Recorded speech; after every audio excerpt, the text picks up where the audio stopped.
नमस्कार, आप देख रहे हैं पहाड़ टीवी और मैं हूं नवल खन्ना। चलिए बुलेटिन की शुरुआत करते हैं, लेकिन उससे पहले एक नजर हेडलाइन। अग्निवीरों को सरकार का तोहफा, बीएसएफ में भर्ती के लिए 10% आरक्षण की घोषणा। केदारनाथ यात्रा मार्ग पर व्यावहारिक जवानों को किया जाएगा तैनात। मुख्यमंत्री धामी के दिल्ली से लौटते ही होगी दायित्वधारियों की घोषणा, भाजपा प्रदेश अध्यक्ष महेंद्र भट्ट ने दिए संकेत। 13 मार्च को गैरसैंण में विधानसभा सत्र का कांग्रेस करेगी घेराव, सभी जिलों से कार्यकर्ता पहुंचेंगे गैरसैंण। बेरोजगार संघ का सीबीआई जांच की मांग को लेकर देहरादून में धरना जारी, बॉबी पवार बोले सरकार आंदोलन दबाने के लिए दिखा रही मुकदमों का डर, हम डरने वालों में नहीं, आंदोलन जारी रहेगा।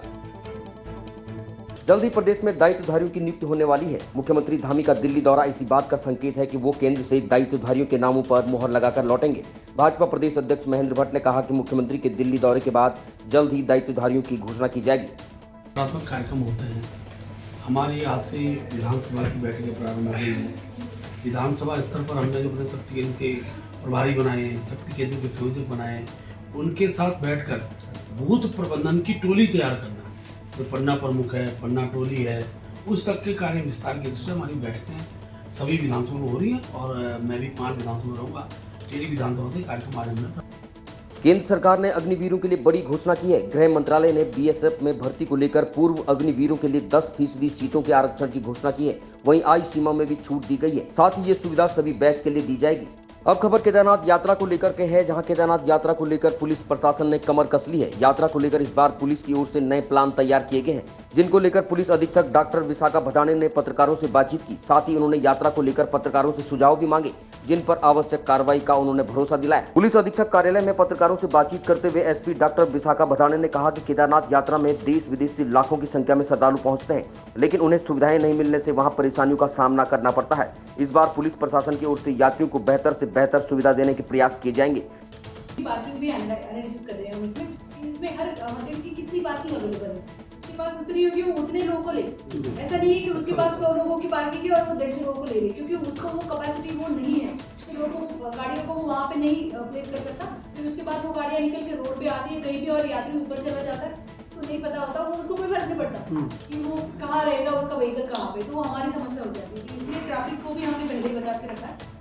मसूरी में सिफन कोड से बेघर हुए 84 परिवारों को आवास दिलाए जाने को लेकर मसूरी में कांग्रेस और उत्तराखंड क्रांति दल के कार्यकर्ताओं ने कांग्रेस नेता पंकज छेत्री और उत्तराखंड क्रांति दल के केंद्रीय मीडिया प्रभारी शिव प्रसाद सेमवाल के नेतृत्व में मसूरी शहीद स्थल से नगर पालिका कार्यालय तक नगर पालिका अध्यक्ष अनुज गुप्ता और मसूरी विधायक कैबिनेट मंत्री गणेश जोशी के खिलाफ वादा निभाओ आक्रोश रैली निकाली गई। इस मौके पर सिफन कोड से बेघर लोगों के साथ कांग्रेस और यूकेडी के कार्यकर्ताओं ने पालिका अध्यक्ष अनुज गुप्ता और कैबिनेट मंत्री गणेश जोशी के खिलाफ जमकर नारेबाजी की।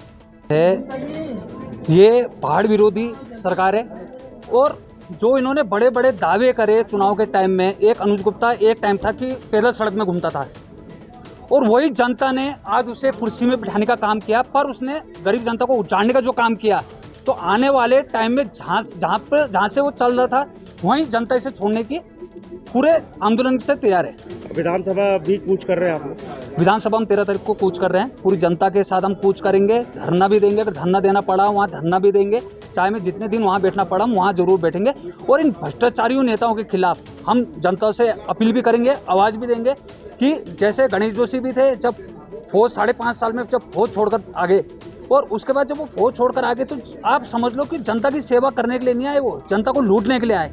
और जहाँ तक का ये खेल है, ये पूरा कमीशन का खेल है। 450 करोड़ का जो प्रोजेक्ट चल रहा है उसमें ठेकेदार भी इनका अपना निजी है और जो उसमें कमीशन जो मिल रही है, तो उसमें कमीशन के चक्कर में इन्होंने गरीब परिवार को उजाड़ने का काम। उत्तराखंड में जो विधानसभा सत्र है गैरसैंण में, हम लोग सिपन कोर्ट के मुद्दे पे सरकार का घेराव करेंगे। अभी कुछ दिन पहले हमने डीएम कार्यालय का भी घेराव किया था इसी मुद्दे को लेकर के। आज इनके समर्थन में यहाँ पे आए हैं। हमारा कहना है कि भाई जब नगर पालिका अध्यक्ष और मसूरी विधायक इनके वोटों से, एक तरफा वोटों से जीत करके आए थे, इनसे वादा किया था कि इनको किसी भी हालत में इनके साथ उत्पीड़न नहीं होने दिया जाएगा, लेकिन आज ये दोनों जो है इनकी तरफ देख तक नहीं रहे, इनको बर्बाद करके रख दिया। एक तरफ रिस्पना नदी के किनारे जो अवैध कब्जेदारी है, उनके लिए रातों रात अध्यादेश आ जाता है। यहाँ पे जो अंग्रेजों के जमाने से जो लोग बसे हुए हैं, क्योंकि उत्तराखंड के मूल निवासी हैं, उनको उजाड़ा जा रहा है। जाहिर सी बात है कि ये उत्तराखंड विरोधी सरकार है। उत्तराखंड के प्रति इनके मन में कोई भी दया धर्म नहीं है, कोई भी दया भाव नहीं है। और सीधी सी बात है कि उत्तराखंड क्रांति दल ने ये राज्य बनाया था। इनको बसाने के लिए, इनको बचाने के लिए हमें किसी भी हद तक जाना होगा, हम लोग जाने। अब खबर रामनगर से है, जहां मंगलवार की देर शाम अज्ञात वाहन के चालक ने एक बाइक सवार नाबालिग किशोर को टक्कर मारकर मौत के घाट उतार दिया। घटना के बाद मृतक के परिजनों में कोहराम मचा हुआ है। वहीं मृतक के परिवार की होली की खुशियां मातम में बदल गई। आपको बता दें कि मोहल्ला मोती महल निवासी 15 वर्षीय ऋषि कश्यप मंगलवार की शाम बाइक से कोसी बैराज की तरफ जा रहा था। इसी बीच मार्ग पर अज्ञात वाहन के चालक ने बाइक पर टक्कर मार दी, जिससे किशोर गंभीर रूप से घायल हो गया। मौके से गुजर रहे पूर्व ब्लॉक प्रमुख समाज सेवी संजय नेगी ने मानवता का परिचय देकर घायल किशोर को अपने वाहन से उपचार के लिए तुरंत सरकारी अस्पताल पहुंचाया और घटना की जानकारी परिजनों को दी, जिसके बाद अस्पताल में घायल किशोर के परिजन भी पहुंच गए। चिकित्सकों ने हालत गंभीर होने पर प्राथमिक उपचार के बाद उसे हायर सेंटर रेफर कर दिया। उसके बाद बुधवार की देर रात दिल्ली के एक अस्पताल में उपचार के दौरान किशोर की दर्दनाक मौत हो गई। देखिए 7 तारीख की एक सूचना थी एक्सीडेंट की। ये बालाजी मंदिर के सामने एक एक्सीडेंट हुआ है और इसे स्थानीय लोगों के द्वारा अस्पताल में एडमिट कराया गया था, जिसे बाद में दिल्ली रेफ़र कर दिया था। तो अभी इसकी मौत की सूचना मिली है कि वहाँ दिल्ली में इसकी मौत हो गई है। अभी थाने पे कोई तहरीर नहीं मिली है, जैसी तहरीर मिलेगी अग्रिम कार्रवाई की जाएगी। अब खबर चमोली से है, जहां गुरुवार को 11:30 बजे रोहिड़ा से कर्णप्रयाग आते समय रंडोली के निकट एक वाहन दुर्घटनाग्रस्त हो गया, जिसमें चालक सहित 3 लोग सवार थे, जिनमें एक व्यक्ति की मौके पर ही मौत हो गई और 2 घायलों को उपचार के लिए 108 के माध्यम से स्वास्थ्य केंद्र कर्णप्रयाग ले जाया गया। अब खबर देहरादून के विकास नगर से है, जहां सालों से यूजेवीएनएल की सैकड़ों बीघा भूमि पर कब्जा जमाए बैठे कब्जाधारियों के कब्जों पर लंबे समय बाद आखिरकार विभाग ने बुलडोजर चलाने की पूरी तैयारी कर ली है। आपको बता दें कि परियोजना क्षेत्र डाक पत्थर से लेकर कुल्हाल तक करीब 15 किलोमीटर के दायरे में शक्ति नहर के दोनों ओर विभागीय भूमि है। जहां पहले कच्चे और झोपड़ी नुमा कब्जे हुआ करते थे, वहां अब पक्के मकान और दुकानों की बाढ़ आ गई है। वहीं दूसरी ओर यूजेवीएनएल अब अवैध कब्जाधारियों के खिलाफ कार्रवाई शुरू कर रहा है। विभाग द्वारा अपनी भूमि सीमांकन कर अवैध कब्जों पर लाल निशान लगाकर चिन्हीकरण किया गया और करीब 400 से अधिक अवैध कब्जाधारियों को 2 से 3 बार नोटिस जारी कर दिए गए हैं।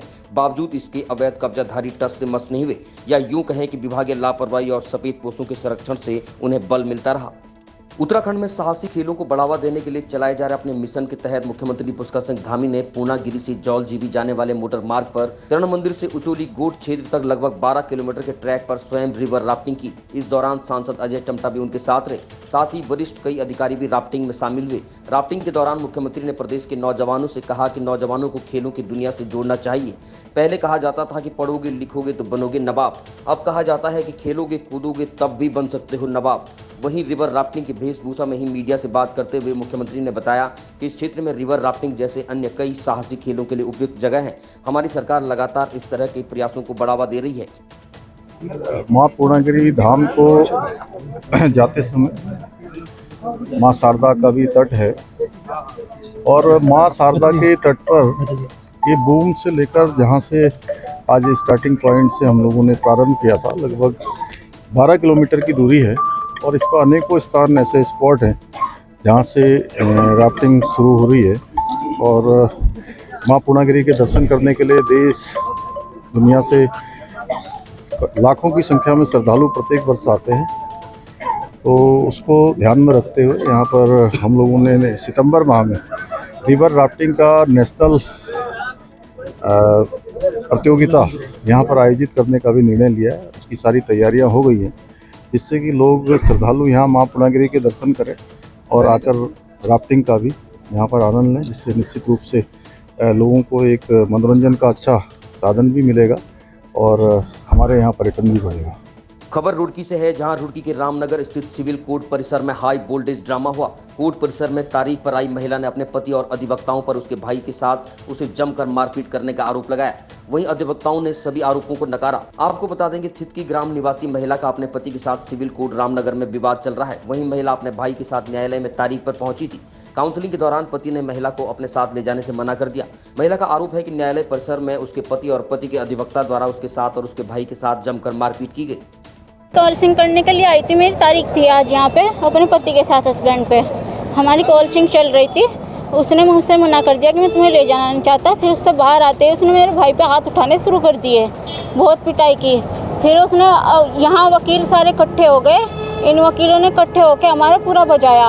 हमारे वकील का चैम्बर भी तोड़ दिया, डंडा रख रखा था उससे बजाया। उसके साथ में एक मोटा सा वकील था, उसने मेरे घेर के सड़क पे मेरे साथ में बदतमीजी की है, मेरे मुंह पे लात बजाई, पेट में लात बजाई, मेरे साथ रेप करने की भी कोशिश की। जी हाँ। की जानकारी मिली है कि आज उनकी फैमिली कोर्ट में डेट थी, तो दोनों पार्टी आई हुई थी और फैमिली कोर्ट से ही जो महिला पक्ष है, महिला पक्ष का भाई शिवानी है उसका नाम लड़की का, और उसका भाई सन्नी और अनंतपाल नाम है उसके फादर का, जैसा कि मुझे जानकारी हुई है। और लड़का है सचिन खोकर जिससे वो ब्याही हुई है शिवानी। तो इनमें कोई पैसों का लेन देन हो गया था, 9-10 लाख रुपए का लेन देन हो गया, कोई कॉम्प्रोमाइज़ की बात हुई थी। उस बात को लेके इनमें कोई मारपीट हुई। शिवानी और उसके भाई और अनंतपाल ने उस लड़के को वहीं से कोर्ट के बाहर से ही मारना शुरू कर दिया। तो उनका मेधार्थी मलिक जो है, जो वकील है उनका, जो सचिन खोकर लड़का है, तो उसके जूनियर ने उसे बचाने का प्रयास किया। तो उन्होंने जूनियर के साथ भी मारपीट की और फिर वो मारते हुए कैंपस तक लेके आए, चैम्बर तक। चैम्बर्स पे मेधार्थी मलिक और राहुल चौधरी ने छुटाने का प्रयास किया। उन्होंने उन पे भी हमला किया। राहुल चौधरी के सिर में चोट लगी हुई है, जो हमारे एडवोकेट हैं। उसमें सचिन जो है और अनंतपाल और उसकी जो बहन है शिवानी, उन तीनों लोगों ने मारपीट की और 2-3 लोग थे। उसके बाद हमने छुटा करके उन्हें अलग कर दिया और पुलिस को कंट्रोल रूम में फ़ोन किया, गंगनहर थाने में फ़ोन किया, एसपी दियाज साहब को फ़ोन किया। चूँकि आज उनकी होली थी तो हमारा फ़ोन रिसीव नहीं कर पाए। और फिर हमने अब कंट्रोल रूम से फ़ोन करके, कुछ फोर्स आई है अभी आपके सामने ही आई हुई थी, तो उनसे बात हुई। गांव में से कुछ 10-15 लोग उन्होंने हथियारबंद बुलाए। वो पूरे कैंपस में उन्होंने उपद्रव मचाया, घूमते फिरते गए और मौका मिलने पर जान से मारने की धमकी देके गए लोगों को।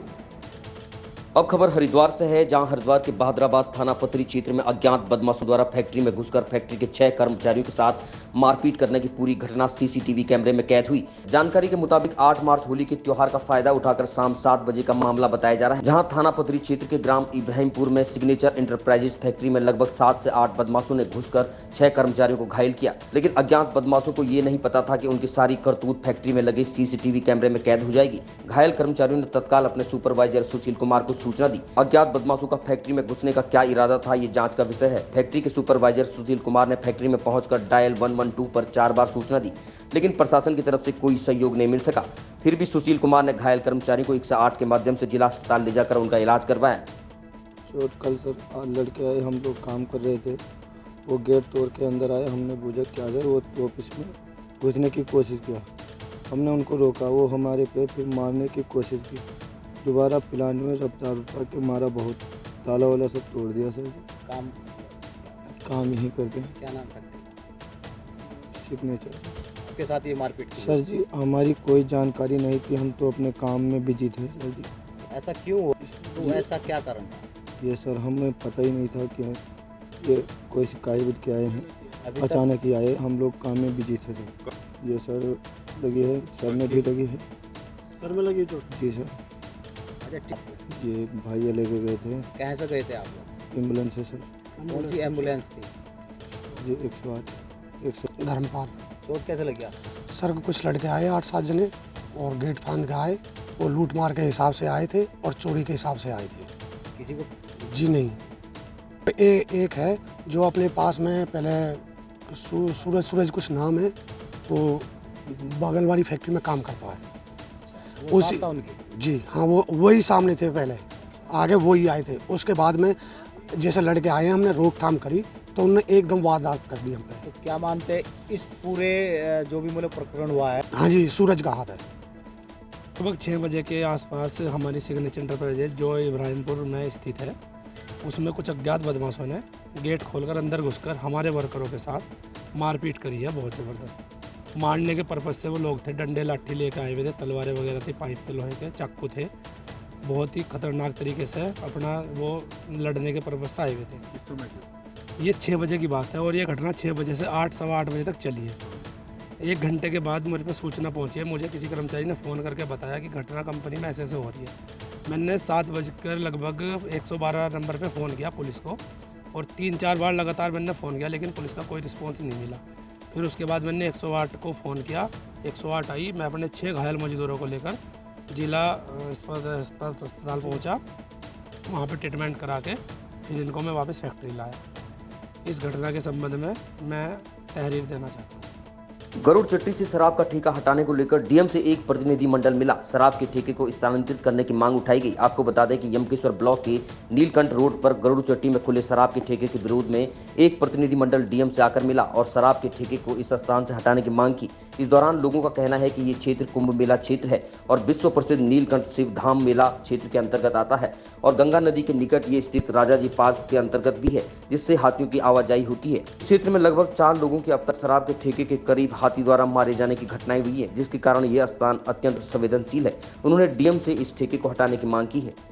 ऐसा है कि जो ये प्रतिनिधि मंडल आया था, ये जिलाधिकारी महोदय के पास आए थे और इनकी जो मतलब भावनाएं थी वो चाह रहे थे कि जो शराब की दुकान है वहाँ पे कि उसे वहाँ से स्थानांतरित कर दिया जाए और वो उसको गरुड़ चट्टी मंदिर के पास होने की बात कह रहे थे। अब लेकिन ये जो कन्फ्यूजन क्रिएट हुआ कि ये जानकारी के अभाव में हुआ, तो हमारा जो आबकारी अधिनियम है उसके अंतर्गत किसी भी मंदिर, मस्जिद, गुरुद्वारा, स्कूल, हॉस्पिटल से 100 मीटर के दूर शराब की दुकान नहीं रहेगी। लेकिन जब ये शराब की दुकान यहाँ पे सर्जित की गई थी तो उसकी नाप तोल पहले ही कर ली गई थी। वो दूरी 100 मीटर से ज़्यादा दूरी है, इसलिए जो दुकान है वो नियमानुसार वहाँ पे संचालित है। लेकिन फिर भी उसके बावजूद भी जिलाधिकारी महोदय ने एक कमेटी बना के और इस चीज़ का पुनः परीक्षण करने का आश्वासन दिया है। उस कमेटी में वहाँ के उप जिलाधिकारी और मैं जिला आबकारी अधिकारी कमेटी में रहेंगे और इस के तथ्यों का, इस दुकान का सर्जन, संचालन, व्यवस्थापन, इसके संबंध में एक विस्तृत गहन जांच करेगी कमेटी और उसके जो भी फैक्ट एंड फाइंडिंग उसमें होंगी कमेटी वो जिलाधिकारी महोदय को सुपुर्द की जाएगी। उसके बाद अंतिम निर्णय जो होगा वो जिलाधिकारी ले सकते हैं। और आबकारी विभाग के स्तर से भी इंफॉर्मेशन दी गई थी और एक प्रतिनिधि मंडल मिला है, उसमें शॉप के स्थान परिवर्तन को लेकर उनकी जो मांग है इस संबंध में कमेटी फॉर्म की जा रही है, जिसमें डीओ, एक्साइज और एसडीएम की रिपोर्ट के बाद फर्दर एक्शन होगा। अब खबर लक्सर से है, जहां लक्सर में बाजार से होकर गुजरने वाली ई रिक्शाओं और चौपहिया वाहनों के लिए प्रशासनिक पहल के बाद एक विशेष वैकल्पिक डाइवर्जन मार्ग की शुरुआत कर दी गई है। दरअसल क्षेत्र के उप जिला मजिस्ट्रेट गोपाल राम बिनवाल द्वारा नगर पालिका परिषद के अधिकारी चंद्रशेखर शर्मा द्वारा प्रशासन को प्राप्त सुझाव के बाद एक बैठक के जरिए लक्सर से मुख्य बाजार में आए दिन यातायात आवागमन को लेकर लगने वाले जाम को लेकर मंत्रणा की गई, जिसके बाद निर्णय लिया गया कि बाजार में लगने वाले जाम से निजात के उद्देश्य से लक्सर भारतीय स्टेट बैंक की प्रमुख शाखा से बसेड़ी मार्ग तक लोक निर्माण विभाग द्वारा नवनिर्मित सड़क मार्ग को ई रिक्शाओं और चौपहिया वाहनों के लिए विशेष वैकल्पिक डाइवर्जन मार्ग के रूप में घोषित करने का निर्णय लिया गया। तो मैं लक्सर मार्केट में जो लगातार अतिक्रमण और वाहनों की वजह से ट्रैफिक जाम आदि स्थिति पैदा हुई थी, उसको लेकर के एक बैठक की गई थी। उस बैठक में सर्वसम्मति एक निर्णय लिया गया था कि जो ई रिक्शा है जो फ्लाईओवर से रेलवे स्टेशन तक जाते हैं और रेलवे स्टेशन से मार्केट की तरफ आते हैं, ये दोनों तरफ से जाते थे। अब इसको एक वन वे के रूप में उसको निर्धारित कर दिया गया है और उसी के अनुसार जो रूट तय किया है उस हिसाब से ई रिक्शा का संचालन होगा। इसमें यो नगर पालिका के द्वारा बोर्ड इत्यादि लगाने की कार्रवाई भी कर दी है और इसका अनुपालन शीघ्र कराएगी। अच्छा निर्णय करा है। ई रिक्शा जो बाजार में को जाते हैं बहुत भीड़ हो जाती है और उसके लिए अलग से ई रिक्शा का अलग से जो डाइवर्जन है वो बहुत ही अच्छा है, जिससे कि बाजार में भीड़ ना हो पाए और ई रिक्शा उधर को निकले।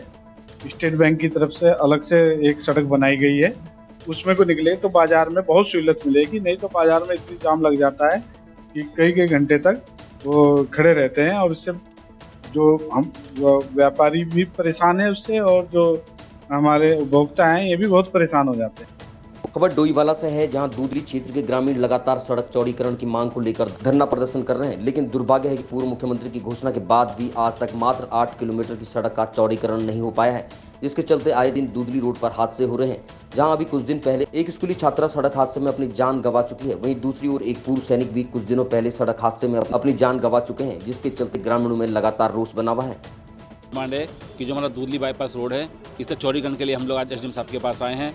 हम चाहते हैं कि ये 8 किलोमीटर की जो रोड है ये जल्द से जल्द चौड़ी होनी चाहिए, क्योंकि इसमें बहुत दुर्घटनाएं हो रही हैं। जब से हाईवे पर टोल लगा है तब से सारा भारी ट्रैफिक इस दूधली रोड से निकलता है और जब भी कोई कार्यक्रम होते हैं तो इस रोड को, सारे ट्रैफिक को इस रोड पर डाइवर्ट कर दिया जाता है। ना ही कोई शासन प्रशासन की तरफ से कोई ध्यान दिया जाता है। और इसमें जो दुर्घटनाएं होती हैं वो हमारे क्षेत्र की जनता हर किसी ना किसी महीने कितना दिन किसी न किसी की मौत हो रही है, जिससे सब लोगों में आक्रोश है। और हमारी यही मांग है कि इस रोड को जल्द से जल्द बनाया जाए। और अभी एक ज्ञापन देने आए थे देवरी क्षेत्र के कुछ लोग थे, उसमें जिला पंचायत सदस्य और ग्राम प्रधान खड़े थे। उनका ये था कि उसका चौड़ीकरण, जो सड़क मार्ग है, चौड़ीकरण का मुद्दा है। और वो मेरे द्वारा अभी उन्हीं के सामने अधिशासी अभियंता लोक निर्माण विभाग ऋषिकेश खंड से बात की गई। उनके द्वारा जानकारी दी गई कि ये जो प्रस्ताव है वो शासन स्तर को प्रपोजल भेजा जा चुका है। हमने इन लोगों से बात की कि आप लोग भी अपना पैरवी कर लीजिए, हम लोग भी जो ज्ञापन है उसको उचित माध्यम से भेज रहे हैं। खबर लक्सर से है, जहां लक्सर के बालावाली तिराहे पर उत्तराखंड कांग्रेस के महामंत्री राजेश रस्तोगी के नेतृत्व में कांग्रेसियों द्वारा घरेलू गैस के बढ़ते दामों और बढ़ती महंगाई को लेकर अनोखा प्रदर्शन किया गया। इस दौरान उत्तराखंड कांग्रेस के महामंत्री राजेश रस्तोगी द्वारा पेट के बल जमीन पर लेटकर अपनी पीठ पर एलपीजी गैस सिलेंडर रखते हुए नारेबाजी के साथ धरना प्रदर्शन किया गया। इतना ही नहीं, इनके द्वारा इस दौरान राज्य और केंद्र सरकार के शासित जुबानी हमला बोला। महंगाई से इतने परेशान हो गई है आम जनता। पेट्रोल देखो, गैस देखो, डीजल देखो, हर चीज में महंगाई बढ़ती जा रही है। और सरकार की कान पर जो है बिल्कुल झूठ से रहेंगी नहीं, बिल्कुल भी। हमारा तो सरकार से निवेदन है कि आम आदमी को कम से कम जो है कुछ राहत मिले, उनके रेट जो है थोड़े कम किए जाए ताकि हर आदमी को राहत मिले। महंगाई की आग लगी है, भ्रष्टाचार बेईमानी की आग लगी है। अडानी ने किस तरीके से देश को लूटा है, अडानी का मोदी से क्या संबंध है। राहुल जी रोज चिल्ला रहे हैं, रोज बोल रहे हैं, कोई जांच नहीं हो रही है, कोई कमेटी का गठन नहीं हो रहा है, सुप्रीम कोर्ट को हस्तक्षेप करना पड़ रहा है। हर बार गैस के सिलेंडर पर पैसा बढ़ा देते हैं हाईकमान के निर्देश पर। आज यहाँ लक्सर में संत कुमार पवार की अध्यक्षता में हम लोग यहाँ बालेश्वर जी के नेतृत्व में हम सब लोग यहाँ धरना प्रदर्शन में हैं। और ये गैस के खिलाफ जो अभी 50 रुपए बढ़ाए हैं उसके खिलाफ धरना प्रदर्शन है। बड़े दुख की बात है, राहुल गांधी जब भारत सरकार की निंदा देश और देश के बाहर करते हैं तो भारतीय जनता पार्टी के नेताओं को बड़ी आग लगती है, बड़ी मिर्ची लगती है और राहुल गांधी जी को वापस भारत आने पर गिरफ्तार करने की मांग करते हैं। मैं स्पष्ट कर देना चाहता हूं, राहुल गांधी को गिरफ्तार करने की बात कहने वाले केंद्र सरकार के मंत्री भारत माता के सपूत नहीं हो सकते। मैं ऐसे मंत्रियों के बयान की निंदा करता हूं। ये धरना प्रदर्शन जारी रहेगा और 13 तारीख को लक्सर के कांग्रेसी गैरसैंण के लिए भी कुछ करेंगे। अभी तक की खबरों में इतना ही। आगे की खबरों के लिए देखते रहिए पहाड़ टीवी। तब तक के लिए नमस्कार।